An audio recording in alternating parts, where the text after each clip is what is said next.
예수님께서 하신 말씀이지요. 부활하신 예수님께서 오늘 짧은 본문이지만 두 번에 걸쳐서 말씀을 하십니다. 너희에게 평강이 있을지어다. 두 번 말씀하셨다라는 건 성경을 읽으실 때 두 번씩 쓰이고 세 번씩 쓰일 경우가 있거든요. 아주 강조했다, 너무너무 중요하다, 그런 의미입니다. 부활하신 주님께서 너희에게 평강이 있을지어다 라고 하실 때 우리 예수님은 부활하시지 않았더라면 아무것도 아니잖아요. 그죠? 여러분과 저의 신앙에서도 부활의 신앙이 아니라면 다 헛짓입니다. 예배 드리는 것도 다 필요 없어요. 자, 부활하신 주님께서 너희에게 평강이 있을지어다 라고 말할 때 얼마나 중요합니까? 우리의 부활의 신앙도 그리스도의 부활과 함께 우리에게 평안이, 부활의 은혜는 우리에게 평강을 주시는 것인 줄로 믿습니다. 또 우리가 성경을 조금 더 들여다보면 부활하신 주님께서 첫 번째로 했던 말씀이 너희에게 평강이 있을지어다라는 거지요. 누군가를 만났을 때 가장 먼저 하는 말이 무슨 말이에요? 그 사람을 만났을 때 중요하니까 가장 먼저 하잖아요. 그 사람에 대한 관심이 그거니까 그 관심도의 기쁨을 따라서 어떤 말을 던지지요. 그래서 오랜만에 보면 건강하시냐고 하기도 하고 평안을 묻기도 하지 않습니까?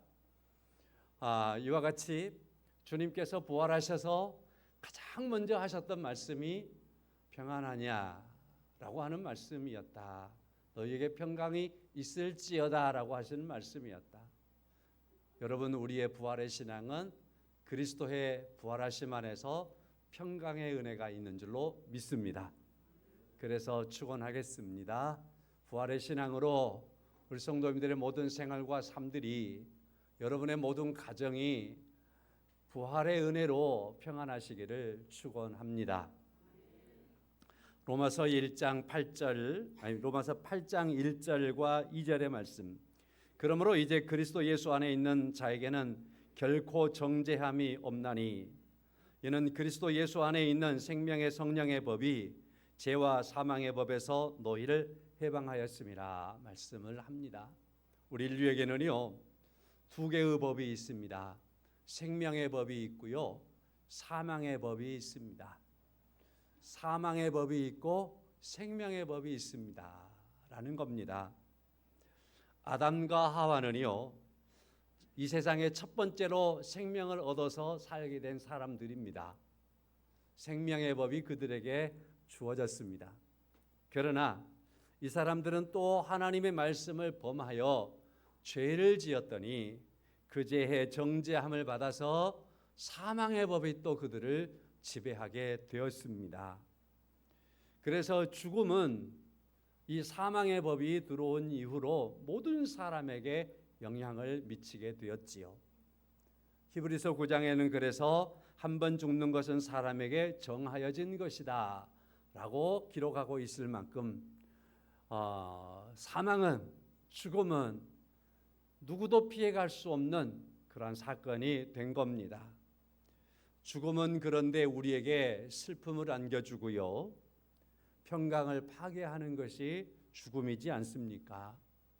오늘 현재에도 그렇지요.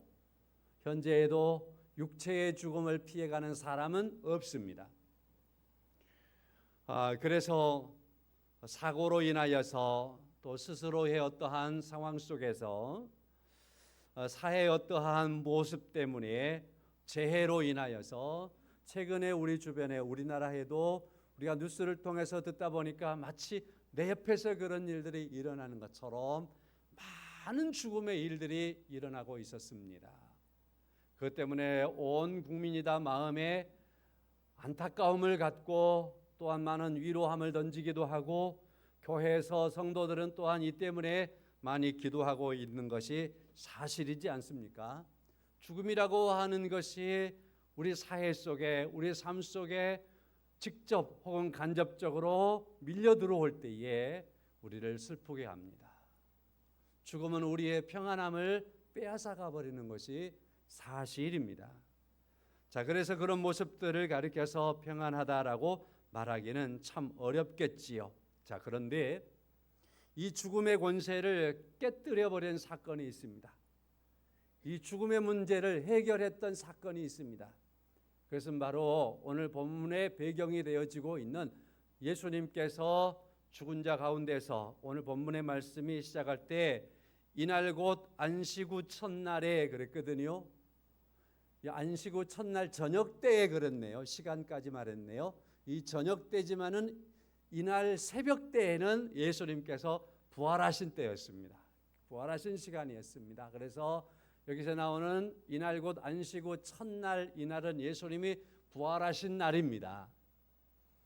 누구도 생각하지 못했던 일, 아무도 이룰 수 없는 일, 바로 죽은 자 가운데서 그리스도께서 부활하셨습니다. 이 부활하심은 어떤 사건이 되었느냐 하면은 죽음과 사망의 권세, 이 권세를 깨뜨리는, 무너뜨리는 그러한 사건이 되었던 것입니다. 그래서 예수님이 사망의 권세를 물리치고 부활하신 날을 오늘 본문의 말씀에 우리가 만나고 있습니다. 이 부활은 그래서 죽음의 법에서 해방되는 것이고 생명의 법으로 우리가 나아가는 것이며, 예수님의 부활하신 날은 그래서 우리 인류에게 있어서 최고의 사건이 되었던 날이고 최고의 날이고, 부활에 대한 참된 의미를 알고 깨닫고 보면 이날처럼 우리에게 소중하고 기쁜 날이 없는 거지요. 소중하고 기쁜 날인 것처럼 여러분과 제가 부활의 신앙을 갖고 살아갈 때에 우리의 삶들은 오늘 본문의 말씀에서도 보니까 부활하신 예수님에 대하여 그들이 눈을 확 뜨고 보니까 20절 하반절에 제자들이 주를 보고 기뻐하더라. 부활하신 주님을 보게 되면, 부활하신 주님을 제대로 믿게 되면, 이 부활하신 주님에 대한 신앙에 서게 되면 여러분과 저희 안에 큰 기쁨이 솟아나는, 그 기쁨의 삶들을 주 안에서 살아가는 은혜가 있음을 믿습니다. 그리스도의 부활하신 그 은혜가 모든 삶 속에서 우리의 삶과 생명을 새롭게 한 그러한 은혜로운 삶 속에서 기쁨의 삶들이 되시기를 다시 한번 축원합니다. 예수님의 부활은 오늘 본문의 말씀을 통해서 성격을 한번 규정하겠습니다. 예수님의 부활은요, 지금 오늘 본문의 말씀에 이날 곧 안식 후 첫날 저녁 때에 제자들이 유대인들을 두려워하여서 모인 곳에 문을 꽉 닫고 있습니다. 그때 예수님께서 부활하셔서 오셔가지고 너희에게 평안하뇨라고 말씀을 하고 있어요. 먼저 말씀을 진행하기 전에 안식 후 첫날이라는 말이 있으니까 잠깐 언급하고 말씀을 더 진행하겠습니다. 여러분, 예수 믿는 사람들은 최소한요 주일날을 기억하며 사는 사람들이잖아요. 그래서 오늘 여기에 와서 우리가 예배를 드리는 것도 주일을 기억하고 나와서 예배 드리는 거잖아요. 여러분, 궁금하시면 역사를 확 더듬어서 올라가 보세요. 주일날은 무슨 날인가요? 예수님께서 부활하신 날입니다. 예수님께서 부활하신 날을 기점으로 주일이 된 거예요. 구약시대에는요 안식일을 지켰거든요. 안식일은 하나님께서 모든 것을 창조하셨다라고 하는 창조의 신앙 속에서 안식일을 지키는 거예요. 근데 예수님께서 죽은 자 가운데서 다시 살아나시면요 이 모든 것이 첫 번째 창조가 죄로 말미암아서 부패하고 이것들이 멍들고 죽음과 사망에 이르렀거든요. 그래서 예수님께서 죽은 자 가운데서 다시 살아나심으로 말미암아서 재창조가 이루어진 거예요. 그래서 첫 번째 창조를 기억하는 것이 안식일이라면 예수 안에서 재창조된 것을 믿고 기억하는 것, 그래서 이날이 부활절인 거예요. 이날이 부활을 기념하는 날이에요. 그래서 주일이 된 거예요. 주일을 믿는 것은 그리스도의 부활을 믿는 것이고, 주일을 믿는 것은 그리스도 안에서 새롭게 되었다, 새롭게 창조되었다라고 하는 것을 믿는 사람들의 행위인 것입니다.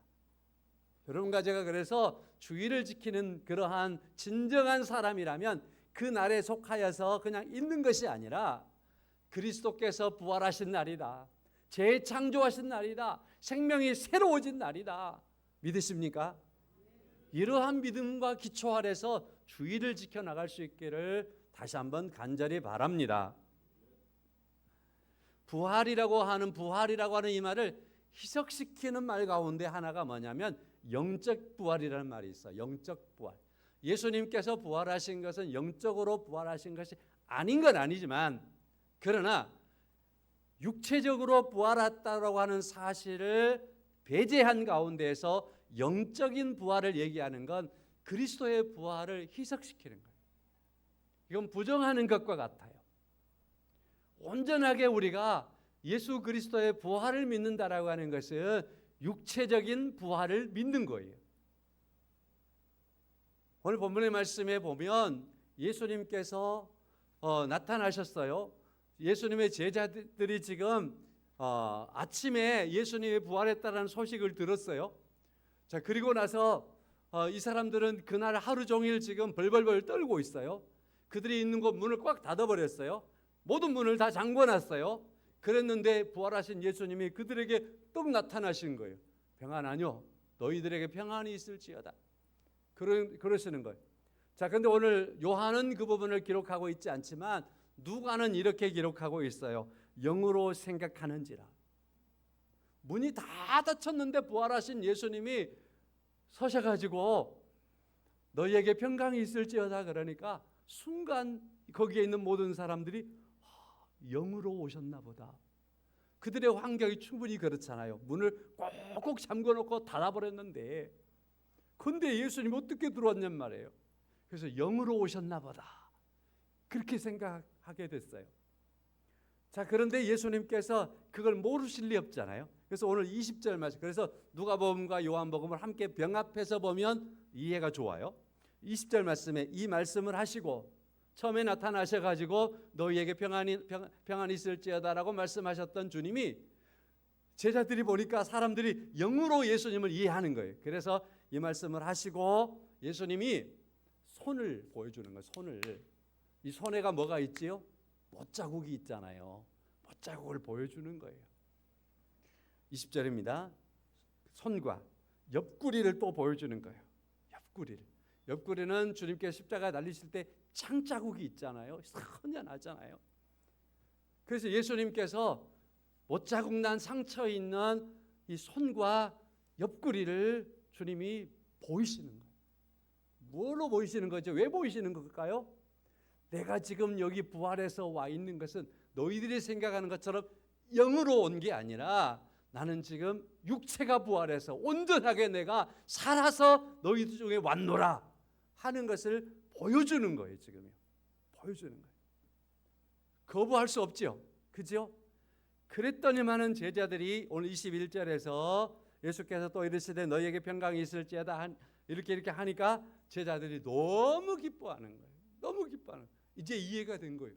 와, 영으로 부활한 게 아니라 영으로 오신 게 아니라 부활하신 그 예수님, 사흘째로 돌아가실 때 그 돌아가셨던 그 예수님이 살아서 오셨구나 하는 걸 그들이 이해하고 받아들였던 겁니다.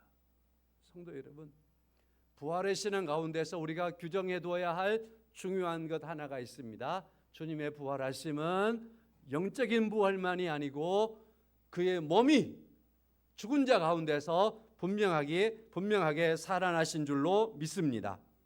그래서 이것은 우리에게 중요한 신앙 고백이 되는 거예요. 여러분, 이 고백이 우리 늘 있다는 거 아세요? 우리 신앙 고백이 있잖아요. 우리 주기도 사도신경을 외우지요. 사도신경을 외우면서 마지막에서 이렇게 외우지요. 몸이 다시 산 것 같이 영원히 사는 것을 믿사옵나이다. 아멘. 우리 이 신앙 고백이 없으면 가짜잖아요. 이 신앙 고백이 없으면 그리스도인이 아니잖아요. 그렇습니다. 우리 주님께서 분명하게 몸이 다시 산 자로 부활하셨어요.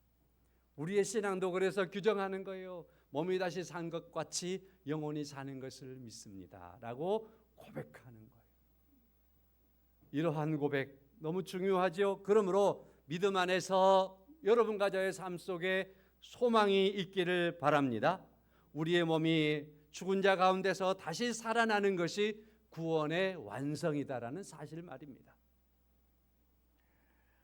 너희에게 평강이 있을지어다 라고 하시는 이 말씀, 왜 예수님께서 이 말씀을 가장 먼저 하셨을까라는 거지요. 오늘 본문의 말씀을 이렇게 쭉 읽으면서 어떤 분들은 이렇게 한다 그래. 내가 예수님이었으면 이 상황에서 제자들에게 딱 나타나 가지고 너희에게 평강이 있을지어다 그랬을까? 여러분 같으면은 어쨌을 것 같습니까? 예수님께서는 죽으시기 전에 몇 차례에 걸쳐서 나는 예루살렘에 가서 잡히고 고난을 받고 죽었다가 사흘 만에 다시 살아날 것이다 라고 말씀하시고, 예루살렘에 도착해 갖고도 그 말씀을 분명하게 해주셨단 말이에요. 이런 말씀을 해주셔서 진짜 그대로 예수님이 죽으시는 거예요. 죽으셨어요. 부활하셨습니다. 그날 새벽에 여인들이 와가지고 무덤에 죽은 시체에 어떻게 해줄까 하고 왔다가 부활하신 주님을 보았습니다. 그들이 다림박질 와가지고 베드로와 요한에게 우리가 보았어요. 무덤 문이 열렸어요. 예수가 살아났어요. 말씀하시던 대로 살아났어요. 그렇게 일러줬더니 베드로와 요한이 앞서거니 뒤서거니 뛰어가가지고 또 확인했잖아요. 부활하신 것을. 자, 그런 걸 다 확인했단 말이에요.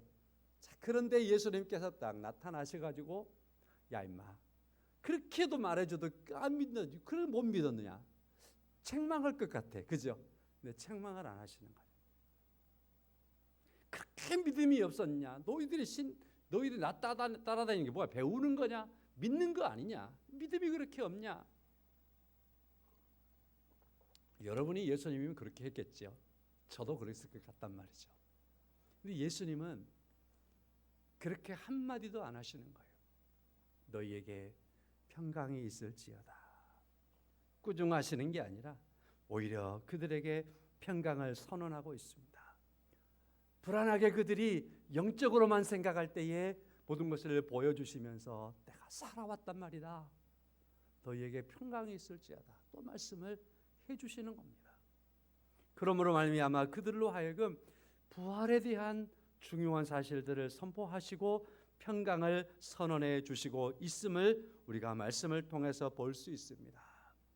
예수님은 부활하셔서 왜 이렇게 무덤에서 아침에 여인들에게 처음 만났을 때 평안하뇨? 라고 물으시더니 제자들이 있는 곳에 나타나가지고 그들에게 평강이 있을지어다 말씀하시고, 못 믿으니까 그들을 다시 다 보여준 다음에 또 한번 평강이 있을지어다라고 재차 말씀을 하시고, 화제를 거기 평강이라고 하는 화제에서 떠나지 않고 있는 주님의 모습에서 뭘 우리가 느껴야 될까요? 주님의 부활하심에서 가장 크고 소중한 관심이 평강이었다라는 사실입니다. 평강이었습니다. 그러므로 여기에서 우리의 신앙을 끌어오면 이렇게 말할 수 있지요. 그리스도의 부활은 여러분과 저에게 참된 평강을 주시는 부활이고, 우리가 그 부활의 신앙을 가지고 서는 것만이 우리가 참된 평강의 은혜를 누리며 사는 삶을 살 수 있다라는 것을 말씀해 주고 있습니다. 성도 여러분, 사람들을 만났을 때에 어떠한 상황과 어떠한 형편을 통해서 만나면 가장 먼저 던지는 것, 그와 관계 속에서 가지는 가장 소중한 관심사이지 않겠습니까? 부활하신 주님이 제자들을 만날 때, 부활하신 주님이 그를 따르는 사람들을 만날 때 부활을 통해서 그들에게 평강을 말씀을 하시고 있는 겁니다. 왜 이처럼 평강을 말씀하실까요? 평강의 왕이시니까 평강을 말씀을 하시죠. 평강을 위해서 죽으셨다가 부활하셨으니까 주님께서 평강을 말씀을 하시지요. 평강은 하나님의 백성에게 주시는 하나님의 은혜이니까 그렇지요. 왜 예수님께서는 이처럼 평강에 이처럼 큰 관심을 가지시고 있을까요? 다시 오늘 본문을 통해서 이 부분도 우리가 내다볼 수 있습니다. 그들의 현실입니다. 19절의 말씀 보지요. 첫날 저녁이 됐습니다. 아침이 아니에요. 저녁 됐습니다. 예수님께서 새벽에 부활하신 것을 제자들이 지금 다 알고 있어요. 자, 부활하신 것을 보기도 했다. 제자들이 가서 빈분을 살펴보기도 왔단 말이죠. 자, 차라리 예수님께서 부활하시지 않았더라면 이날은요, 제자들에게 있어서요, 오늘 19절과 같은 상황, 이 모습 아니었을 거라고 저는 생각해요. 그 부활하신 첫날 그날에요, 제자들이요, 유대인들을 두려워하기 시작하는 거예요. 유대인들을 두려워해요. 그래서 모인 곳에 문들을 다 닫아버린 거예요. 지죽은 듯이 있는 거예요, 지금요. 왜 그랬을까요? 예수님이 부활하셨으니까 그러는 거예요. 예수님이 부활하시지 않았더라면 사흘 전에 예수님께서 죽어버렸고 그냥 끝나버렸다면 예수님을 추종하고 따라다닌 것이 허무하긴 하겠지만, 그죠? 허무하긴 하겠지만은, 그러나 이 사람들은 지금 오늘처럼 이처럼 두려워할 이유가 없는 거예요. 그러나 예수님께서 부활했다라고 하니까 유대인들이 다시 움직이기 시작하는 거예요. 아니, 살아났다고? 그 도둑 맞았다라고 우리가 바꿔버리자. 사람들에게 막 뇌물을 주면서, 무덤을 지킨 사람들에게 뇌물을 주면서 그 제자들이 도둑질에 갔다고 그러자. 여러 가지 음모를 꾸미고 있는 거거든요. 그런 상황 속에서 이제는 이 제자들이 생각하기를 예수님이 살아났다라고 한다면 화살이 어디로 가는 거예요? 예수님을 추종하고 따르는 제자들에게 오는 게 뻔하잖아요. 그러니까 이 제자들이 막 어쩔 줄 모르고 부활했다라고 하는 이것 때문에 그 두려움 속에 빠져들어가는 거예요. 어쩔 줄 모르는 거지요. 그들의 현실은 주님께서는 부활하셨지만 평강과는 전혀 상관없이 두려움 속에 있는 겁니다. 지금. 어쩔 줄 모르고 그들이 거기에 있긴 하지만 없는 것처럼 하기 위해서 문을 꼭 닫아놓고 있는 거지요. 이 말씀을 묵상을 또 좀 더 해보면 이런 묵상까지 가능하겠죠.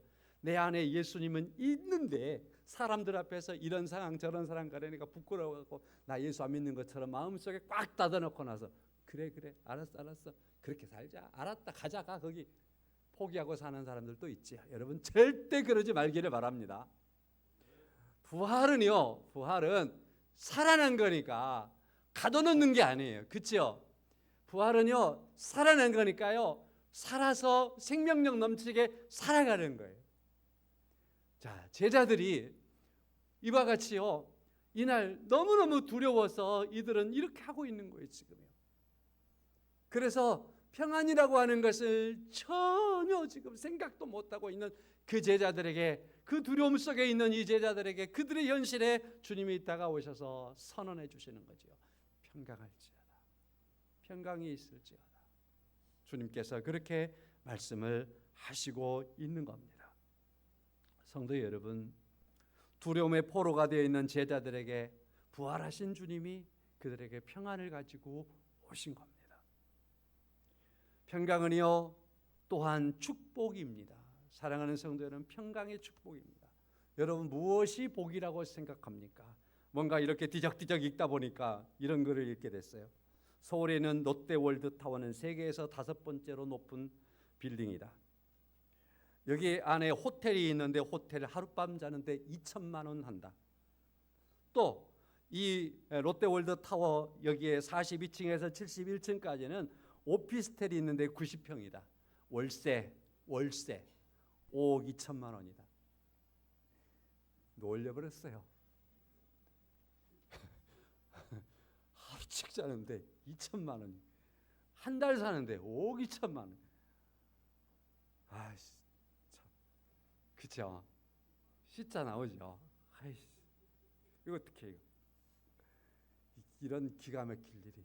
근데 그런 돈을 주고 그렇게 자고 그렇게 한 달을 사는 사람들이 있으니까 이런 게 존재하는 거 아니겠습니까? 그렇죠? 있어요. 여러분 부럽지요? 거기에 잣대를, 그 사람들을 다 우리가 행복하다라고 우리가 정의를 해줄 수 있을까요? 저는 그렇지는 않다고 생각해서 이 말씀을 드리는 겁니다.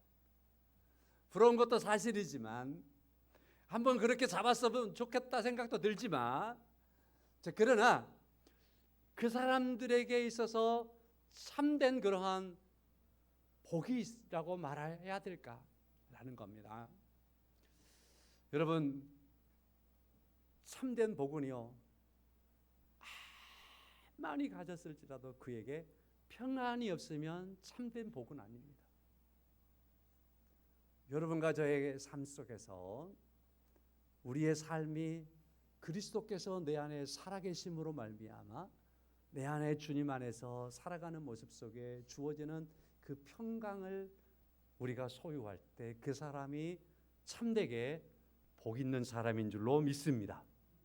저는 그래서 오늘 이 말씀이 오늘 우리 사회에 꼭 선포되어 주어야 된다고 생각해요. 우리나라는 자주 쓰는 말이지만 행복지수를 말할 때 OECD 국가 34개 국가 중에서 우리나라는 몇 번째 속하느냐? 30번 이하예요. 34개 나라 중에서. 보통 32번째 막 그래요. 자, OECD 국가라는 건 어느 만큼 잘 사는 나라를 얘기해요. 부한 나라를 말하는, 잘 사는 나라들 가운데서 한 34개 나라를 딱 정리해 놓고 일렬로 세워 놓고 나서 이 나라가 행복하냐라고 하는 걸 물어볼 때 우리나라는 저 뒤에 있다라는 겁니다. 안타깝지요? 경제 순위가 32위냐? 그렇지는 않습니다. 상당히 앞에 있습니다. 국민소득도 마찬가지입니다. 상당히 많이 앞에 있습니다.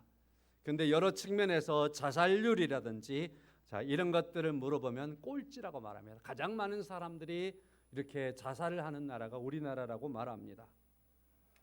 자, 여기에 우리가 평안하냐라고 하는 질문과 더불어서 네라고 대답하기가 어려운 시대가 오늘 우리나라의 상황입니다.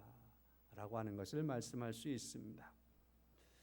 행복하냐라고 물어볼 때에 우리가 대답하기 어렵겠다라는 생각을 하게 됩니다. 그래서 생각해 봅니다. 주님이 이 나라에 오셔서 부활하신 주님께서 내가 부활하신 예수 그리스도다 하시고 오시면 오늘 이 시대에 우리를 향해서도 주님께서 던지는 화두는 평강할지어다.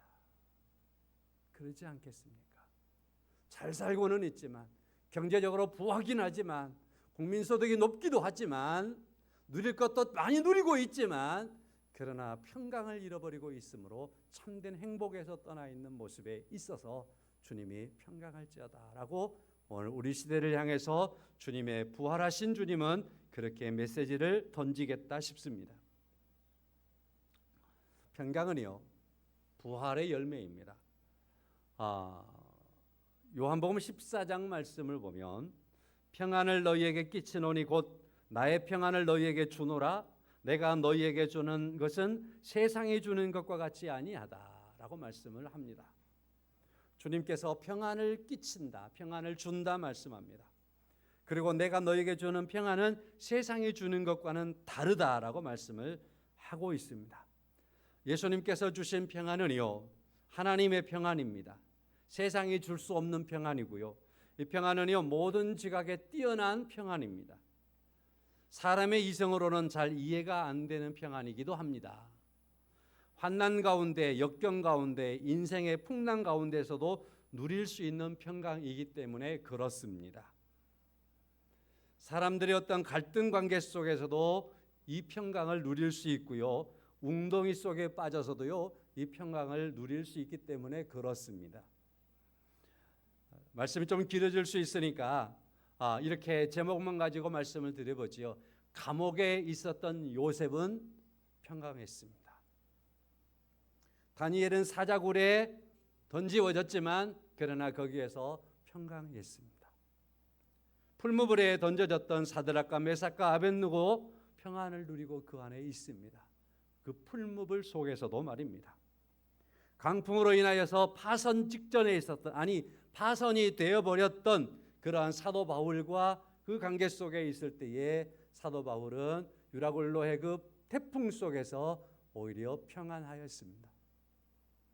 예수님의 제자들이 파선의 직전에 있을 때 주님이 다가오심으로 그들은 평안을 회복하였습니다. 왜냐하면 이 평안은 하나님께로부터 온 평안이기 때문에 그렇습니다. 여러분과 저의 삶이 각각이 가지가지 다 다르겠지만 그러나 그 가지가지 다른 상황 속에서 부활하신 주님이 내게 오시면 그 어떤 상황과 형편에 있을지라도 거기에 주님은 우리에게 평안의 주님으로, 부활하신 주님으로 우리에게 다가오신 줄로 믿습니다. 하나님과 원수되었던 근본적인 문제를 해결함으로 말미암아서 이 평안은 우리에게 오게 된 겁니다. 로마서 5장 10절의 말씀에 곧 우리가 원수되었을 때에 그의 아들의 죽으심으로 말미암아 하나님과 화목되었다라고 말씀을 하고 있습니다. 로마서 16장의 말씀에서는 평강의 하나님이 속히 사탄을 너희 발 아래에 상하게 하시리라 하였습니다. 여기서 상하게 하다라는 말 제가 한번 설명해 보겠습니다. 어원적인 거 가져다 말할 수 있는데 다 놓고요. 이렇게 설명해 보겠습니다. 요즘에 포도 나오기 시작했지요. 포도를 따먹고 있는데 길 가다가 따먹고 있는데 하나가 한 방울이 떨어졌어요. 다시 주워 먹을 수 없어요. 발로 칵 밟아버렸어요. 그것 때문에 안 짓이겨져 버렸어요.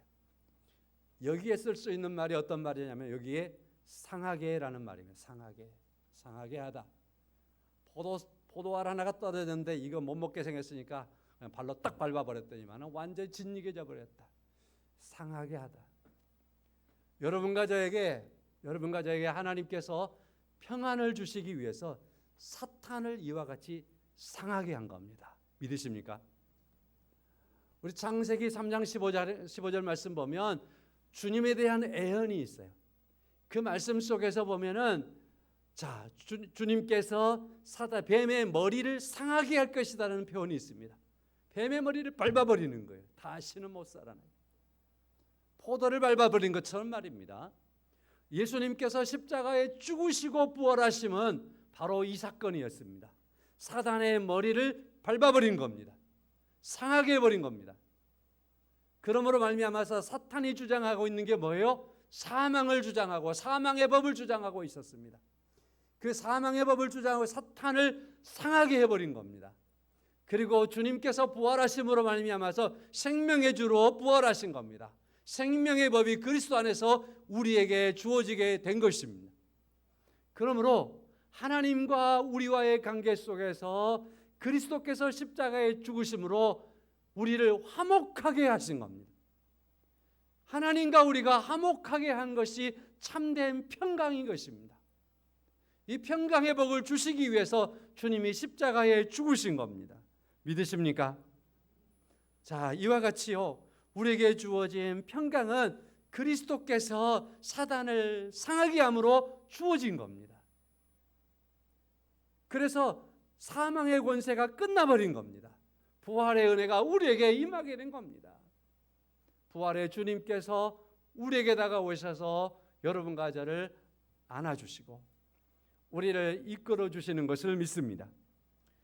안아주다 그런 말 있죠. 허그, 품에 안다 그런 말 있잖아요. 이 말은 원래요, 평안하다, 위안을 주다 이런 말에서 왔다 그래요. 제가 이제 사전들을 쭉 찾아보니까 그렇게 되어 있더라고요. 허그라고 하는 말은 평안하게 하다, 위안을 주다 이런 의미에서 왔다. 근데요, 임상 결과 이런 결과가 있다고 하더라고요. 그 환자들 가운데에 아주 많이 힘들고 생의 어떠한 그림자가 좀 포기하고 싶어 한 그러한 상황 속에 이르렀던 많은 사람들에게 가가지고 가족이나 사랑하는 사람들이 꼭 안아주면 임상실험 결과 많은 사람들이 생을 포기하지 않고 다시 살아야 되겠다, 살고 싶다, 나 살 거야, 그런 의지들이 많이 생겨난대요. 안아준다라고 하는 게 그렇다는 거. 여러분, 우리 자녀들이, 우리 가족 식구가 힘들면 꼭 한번 좀 안아주십시오. 그러면 용기가 생기고 다시 하고 싶어하는 그런 어떠한 의욕들이 일어난다고 합니다. 죽고 싶은 사람도 살고 싶어진다는 게 바로 이 안아주는 거라고 합니다. 또 이런 이야기가 있습니다. 포탄이 막 비오듯이 쏟아지는 곳에 엄마 품에 있는 아이는 잠을 잔대요. 사실이잖아요. 엄마 품에 있는 아이는 포탄이 떨어지고 여기서 꿍꿍거리며 사람이 죽어가는 소리가 나지만 엄마 품에 안겨 있는 아이는 평안을 느끼며 잠을 잔다라는 겁니다. 품이라고 하는 게 이와 같이 평안을 주는 겁니다. 주님께서 이 땅에 오셔서 우리를 그와 같이 안아주신 거지요. 신명기를 시작하는 1장의 말씀을 보면 이스라엘 백성들을 이제 출애굽에서 가나안까지 40년 동안 이끌어가는 기사를 신명기 기사를 통해 쭉 기록하고 있거든요. 자, 그런데 말이죠. 거기에 1장에서 어떤 말을 하냐면 하나님께서 이 백성을 안아서 안고 가였다라 말. 하나님께서 이 백성을 광야를 출애굽할 때부터 안고 있었다라고 안고 있었다. 이들을 안아주었다라고 표현하는 거예요. 그러니까 이스라엘 백성들이 광야를 지날 때 하나님의 품 안에 있다라는 것만 믿고 가면 그들은 평안할 수 있습니다. 그들은 좌절하지 않을 수 있습니다. 그들은 그 광야의 길을 갈 수 있는 거예요. 여러분, 이 땅에서 살아가는 우리의 삶들을 그렇게 말하지 않습니까? 광야의 삶을 살아간다고? 우리가 광야의 삶을 살아가고 있는데 하나님은 이스라엘 백성들을 버려두지 아니하신 것처럼, 심지어는 하나님께서 그 백성들을 안아주신 것처럼 오늘 이 시대를 살아가는 여러분과 저에게 부활하신 주님께서 우리에게 오셔서 우리의 왕 되신 주님께서 우리를 안아주시고 여러분과 저를 오늘도 우리를 이끌고 계시는 것을 믿습니다. 그러므로 부활하신 주님의 품 안에서 오늘 우리의 삶들을 살아가는 삶 속에서 하나님께서 주시는 그 평안의 은혜를 누리며 살아가는 은혜가 있기를 주님의 이름으로 간절히 축원합니다. 이제 우리 찬송하겠습니다. 412장입니다. 내 영혼이 은총 입어